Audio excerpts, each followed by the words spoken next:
Thank you very much. This couldn't have happened in Israel, that so many people will have so much interest and come to such an evening. I can't prevent a remark that I didn't plan to say to what Douglas had just said. To stand here today, 8 months after this war started, and to talk only about the Jewish victims, totally ignoring 38,000 people who were killed in those 8 months, totally ignoring the starvation, the destruction, the tens of thousands of children which were killed, tells the whole story. After this, you almost don't need to continue, because when you don't see the other, when you're victimizing yourself and totally ignore the other suffer, the other agony, then really we have no basis here. Now I want to get back to my... I couldn't help it, sorry. I will start with a personal note. If not Zionism, I wouldn't have been here tonight. My father said goodbye, my late father said goodbye to his parents and fiancée in the railway station of Prague in 1939. He went on a boat, illegal boat, 5 months in the sea. No port would accept them, detention in Beirut, Lebanon, and finally illegally arriving in Israel. He had no idea about Zionism. He hardly knew Judaism. He never knew the difference between Purim and Pesach until his last day. I always had to explain him, when Purim you eat matzot. No, it's Pesach when you eat matzot. But he came here to Israel, and Zionism saved him. Zionism at its beginning was a just cause which was performed with many, many mistakes and even crimes. But the idea that the Jews deserve a rescue place was the most moral idea that I could have thought at those days. But years passed by. Zionism, which nobody today in Israel knows to define exactly.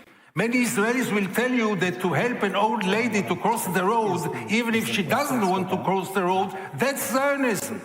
But Zionism today is the scaffold, that's a word that I wrote myself and I will never know to pronounce it, the scaffolding of a building which was built already. And once you built it, you don't need it anymore. Zionism today has only one meaning, and nobody can find any other meaning.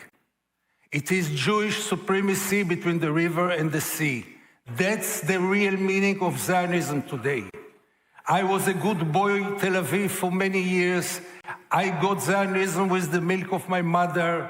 You mentioned all my sins. Yes, I was in the army. I was working for Shimon Peres. I was a Zionist until I realized that Zionism means national supremacy of one people over the other. And I cannot support any kind of supremacy anywhere. Yes, it was a nice lie to tell that a people without a land arrived to a land without a people. And we were brought up according to those stories. I heard the word Nakba first time in my life when I was 20. I saw the ruins along the street and around the roads in Israel. I never asked, where are the people who lived in those ruins? What happened to them? We had no interest for this.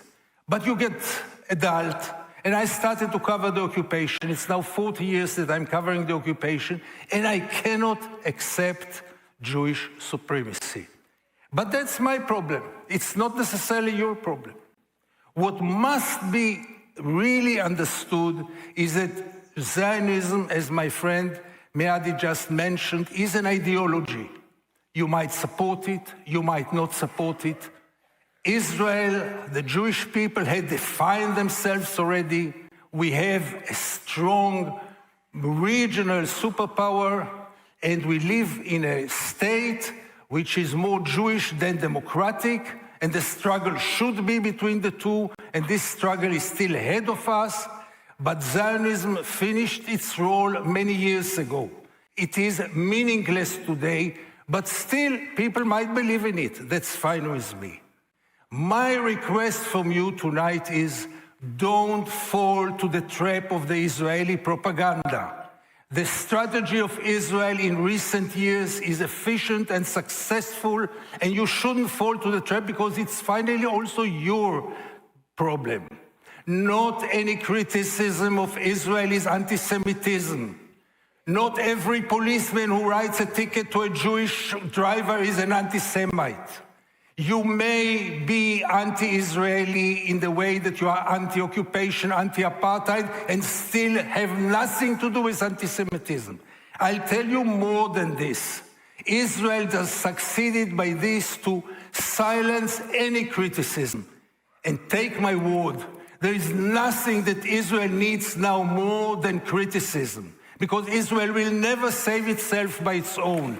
Israel will never put an end to the occupation without you, without the criticism of the world. Thank you very much.